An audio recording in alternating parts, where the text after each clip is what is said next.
はい、どうもこんにちは。今回は我が家のスーパーカブのバッテリーを交換していこうと思います。95年式のカブなんで、30年近く経つバイクなんですけれども、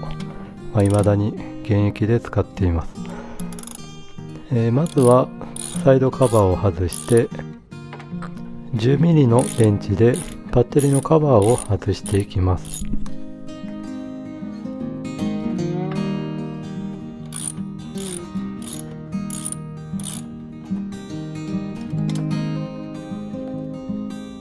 コードを避けながらカバーを下げていくとバッテリーが見えてきます。このカブはキックでエンジンがかけられるので、バッテリーが上がってても、エンジン自体はかかるんですけれども、ウインカーが電圧が弱くて動かなかったりとかするので、バッテリーを変えていくことになりました。前回交換したのが5年前ぐらいだったので、もうそろそろ寿命なのかなというふうに思っています。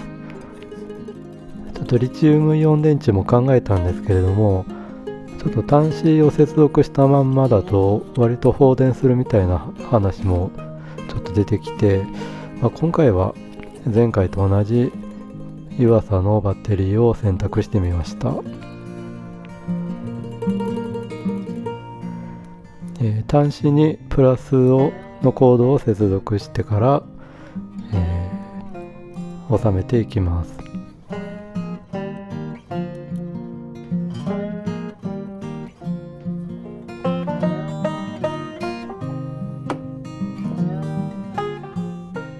ある程度収めてからマイナスの端子を、接続してカバーを締めていきます。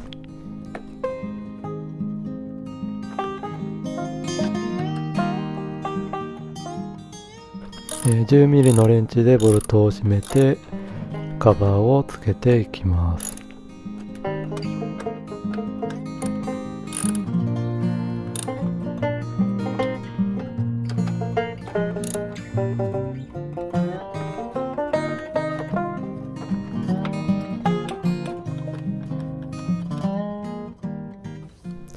試しに電源を入れてみますけれども、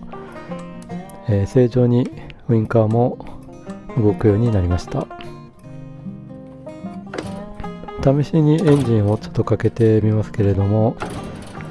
ちょっとこのバイク、50cc から 70cc に、ボーアップしてるということもあるんですけれども、ちょっとエンジンがかかりにくくなっています。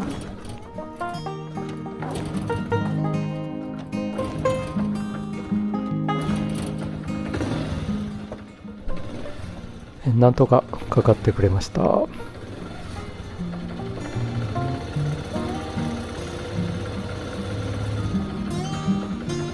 のバイクは走行中でも